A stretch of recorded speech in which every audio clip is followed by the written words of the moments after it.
श्रीशैलम में किया है। अगर आप भी कभी श्रीशैलम जाते हैं तो अवश्य दर्शन के लिए जाइएगा। अब मराठा सेना श्रीशैलम से आगे बढ़कर कृष्णा नदी को पार करते हुए तिरुपति गई और तिरुपति के रास्ते गुजर ही रही थी। तभी शिवाजी महाराज को एक बहुत ही सुंदर गांव दिखाई दिया जिसका नाम था तिरुवन्नमलई।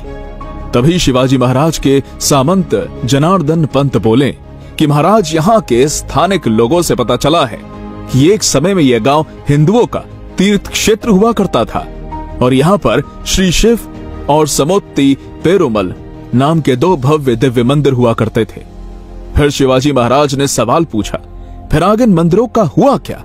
तब जनार्दन पंत बोले कि महाराज, विजयनगर साम्राज्य के पतन के बाद यहाँ के मुस्लिम शासकों ने इन सभी मंदिर को तोड़कर उनके ऊपर अब अनेक मस्जिदों का निर्माण किया है। ये बात सुनते ही शिवाजी महाराज तुरंत इस गांव में दाखिल हुए और महाराज ने देखा कि शिवलिंग, महादेव का नंदी और मंदिर के कई सारे पुराने अवशेष मस्जिदों के आजू बाजू में जमीन पर बिखरे पड़े थे।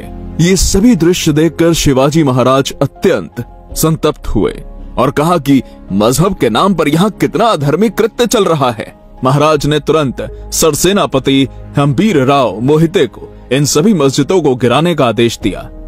इस बात पर जनार्दन पंत बोले कि महाराज, इससे मुस्लिमों के भावनाओं को दुख पहुंचेगा। इस बात का जवाब देते हुए छत्रपति शिवाजी महाराज बोले कि इस मंदिर को बनाने में कितने शिल्पकार कलाकारों ने दिन रात एक की होगी और जब हमारे हिंदू मंदिरों को तोड़ा जा रहा था तब किसी ने ये नहीं सोचा कि इससे हमारे हिंदुओं के भावनाओं को कितनी ठेस पहुंचेगी। अगर हमारे पवित्र जगहों पर, हमारे राज्य में अगर किसी ने ऐसा करने की कोशिश की तो उसकी खैर नहीं।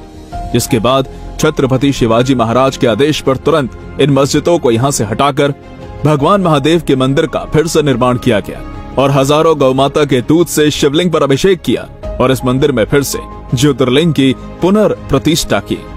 इससे हमें छत्रपति शिवाजी महाराज के धर्म के प्रति निष्ठा और प्रेम भावना दिखाई पड़ती है। इस प्रकार मराठा शासन काल में इस मंदिर का वैभव फिर से लौट आया। मराठा सेना तिरुवन्नमलई से मद्रास में दाखिल हुई। मद्रास यानी आज के तमिलनाडु का चेन्नई शहर। चेन्नई शहर में एक बहुत ही खूबसूरत और शानदार मंदिर है जिसका नाम है काली कम्बलम, जो देवी महाकाली को समर्पित है।